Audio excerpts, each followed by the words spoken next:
tol. Hindi ako napalata. Ayan siya. Ayan. Sundan ko lang siya. Saan siya punta? Siya.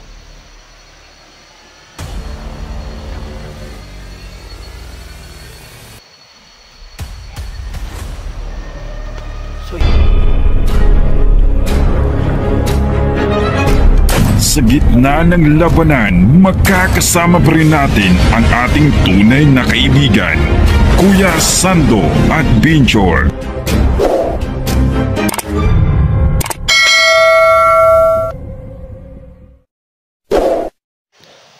So mga tol, no?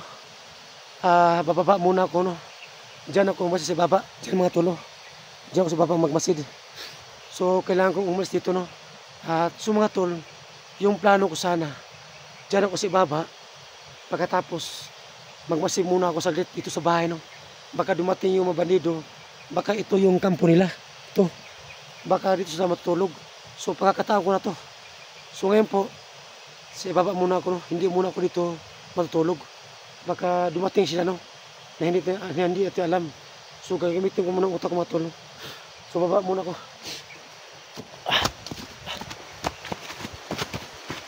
So medyo malapit ng gabi, mga tol, no?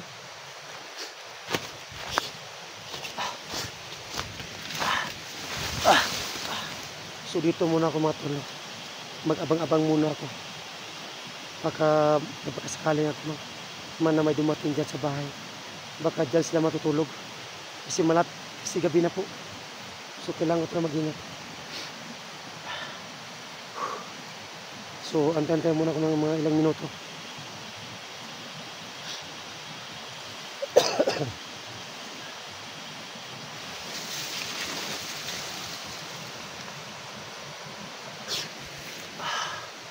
Sumasimula ako na. Medyo tayo may sa paligid.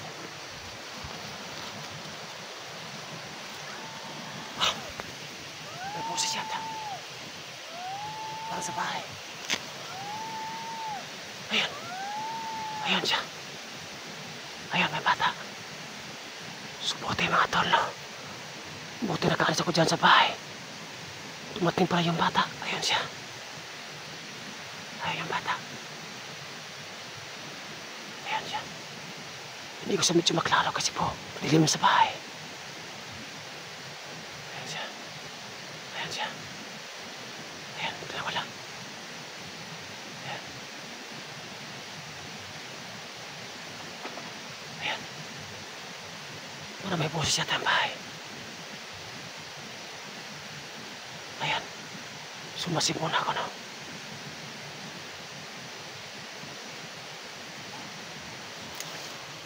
Buti mga tol, no? Nakalis ako sa bahay na yan. Dumating pala yung bata. Pagka sa kanya yung bahay, yung bata na yan. Nakakatakot yung bata. Pero kailangan ko magpagkatatag. Hindi ako matakot.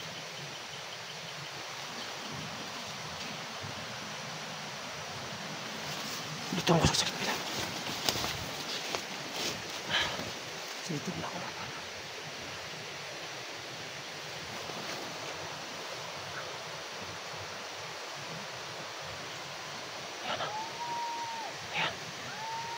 Ayan siya, lumabas yan. Ayan. Ayan yung bata. Ayan siya. Ayan. Ayan yung bata. So, masik muna ako na kung saan siya punta. Ayan siya.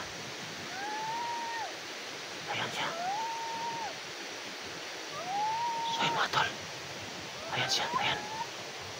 Saan ka siya punta? Ayan. Ayan siya. Pupunta siya sa may patay. Yun na pare ko kanina.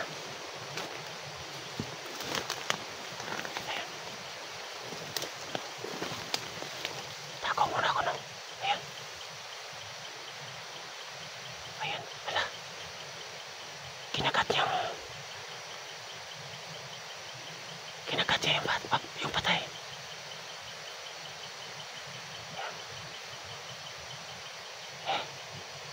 Kangila tanaw. Ito mo sakit. Ako mo sakit ang matay.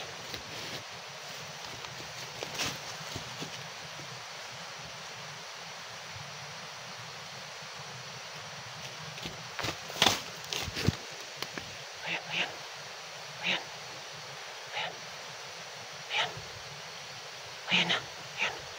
kinakat yung leg ng napatay ko kanina. So ayan. Ayan. Tingnan mo yung mukha niya. Ang dami dugo.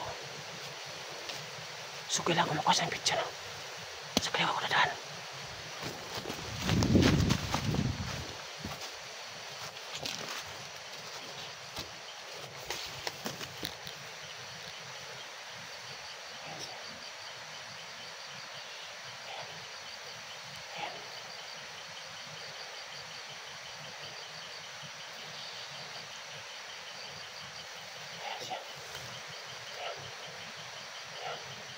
Ayan, kinain niya yung patay kanina. Diyan sa siyang kanang liig. Ayan siya, umalis siya. Ayan yung bata, umalis yung bata. Susundan ko yung bata. Ayan siya. Nakatakot yung bata, mga idol. Yung patay na yan, yung nabaliw ko kanina. Kinagat yung liig. Sundan ko yung bata. Hindi ko malalapit sa patay kasi nginingit kanya-kanyang liig. Kinagat lang yung bata.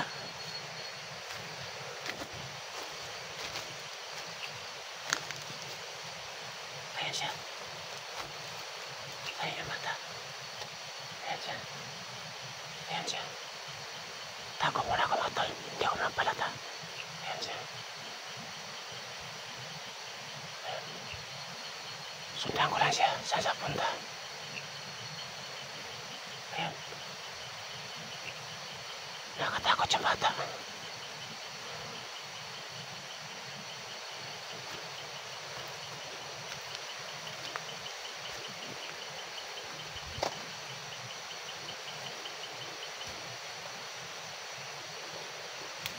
Subla na wala yung bata.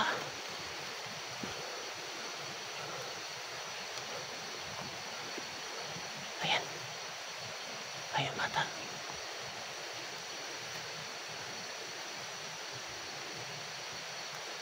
Ayan. Bila wala yung bata. Ayan, ayan siya. Ayan siya. Ayan yung bata. Ayan yung bata.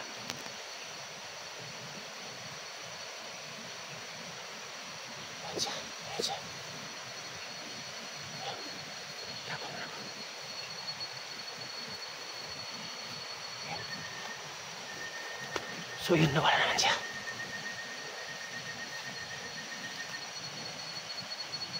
Ayan siya. Ayan. Ayan yung bata. Sundan ko siya. Ayan siya. Ayan siya.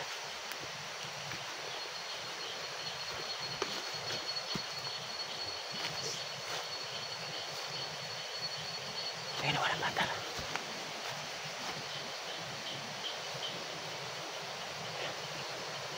Magkanta mo yung bata.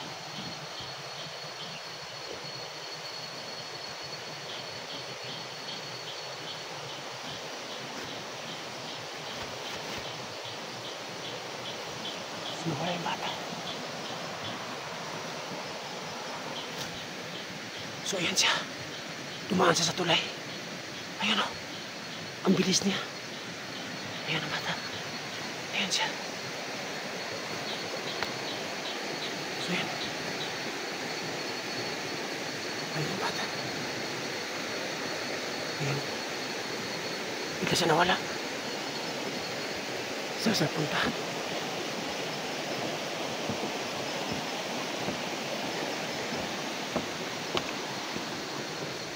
Sunod ba yung bata?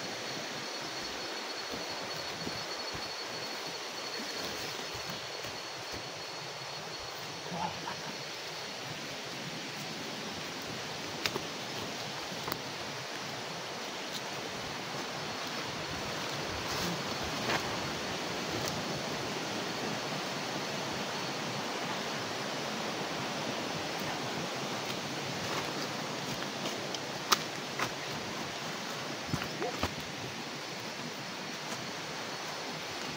So wala yung bata, mga tol.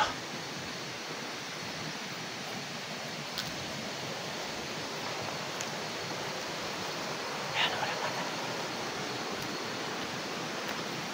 Saan napunta yung bata?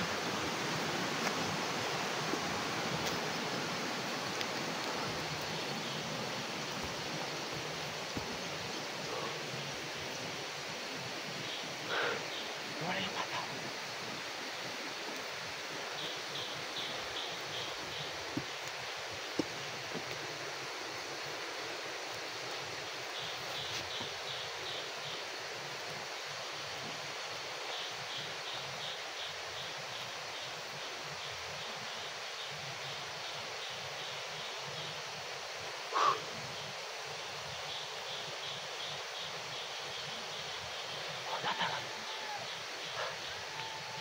Ayun, boses.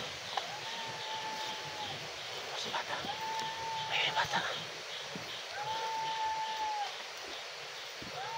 So, ayan siya. Ayan siya, may pato. Ayan siya.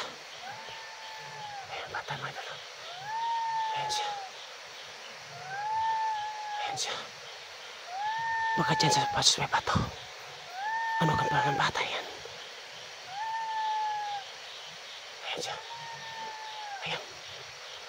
Parang kumakaway-kaway ang kamot yan.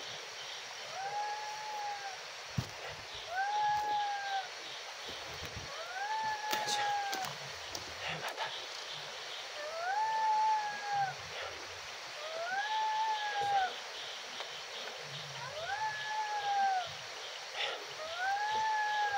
Ayan siya. Hindi ko muna sa kakalawin.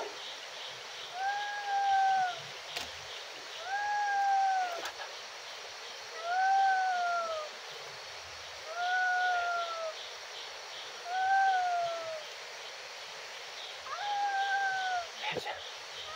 Umalis siya. Hindi siya pumasok sa may pato. Ayan, sundan ko siya.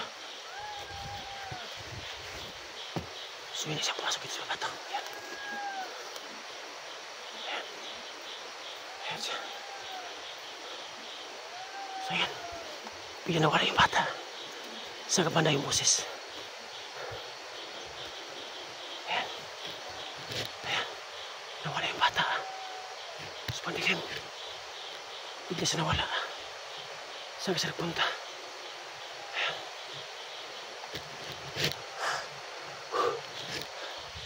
So, yung matala. Bigla nawala yung bata. So, hindi mo pa yan. Andiyan pa na kanyang boses. Sumatol. Hanap muna ako ng area na kung saan muna ako magtago. Kasi kailangan ko talaga masundan yung bata. At kailangan ko siyang pinsihin. Ayun, tinakain niya yung tao. So, kasuhan niya matol. Maghanap ako ng pagkain para mabigyan ko siyang pagkain. At pagka natin ang panahon, magkapag-ibigyan ko siya. Ayun siya. Sabi unga-unga niya. Hindi ako takot sa kanya mga tol. So, nahawa ko sa bata. Kahit anong pang buhay niya, mahawa ko sa kanya. Kasi bata siya.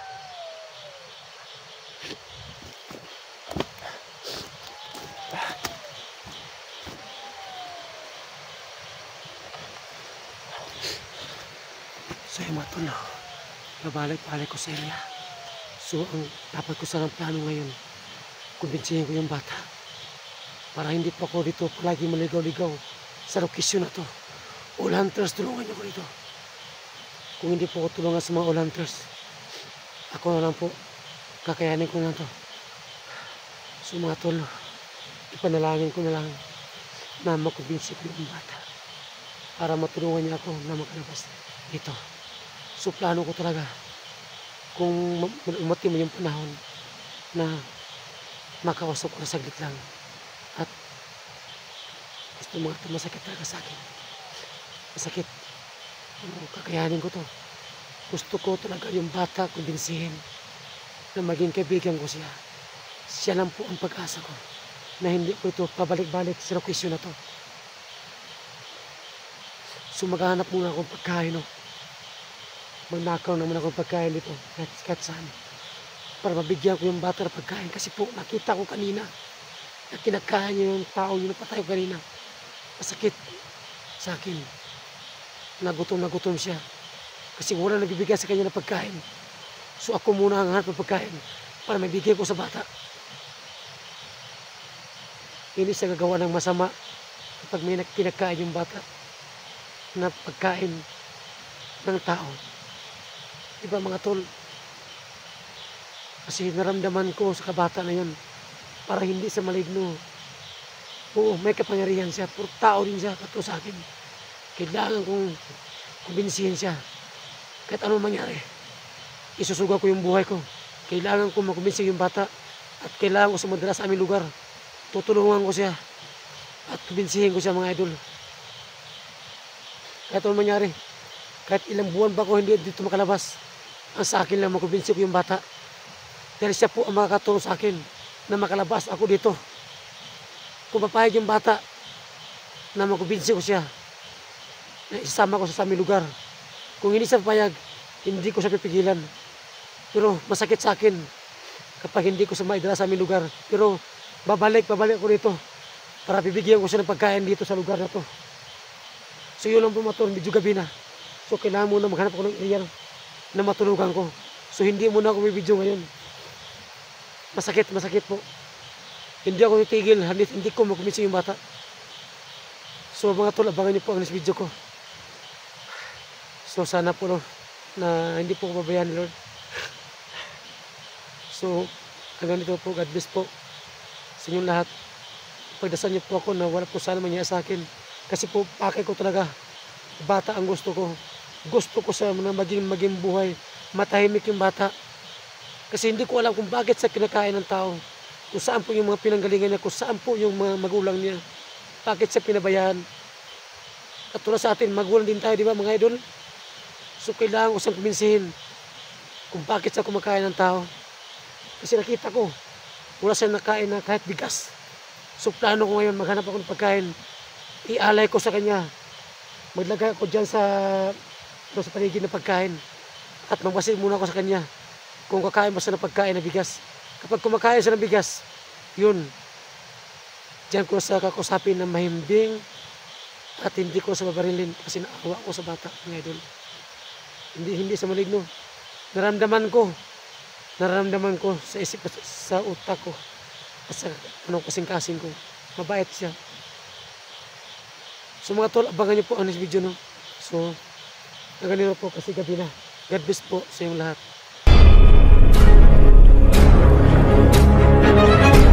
Sa gitna ng labanan, magkakasama pa rin natin ang ating tunay na kaibigan, Kuya Sando at Binchor.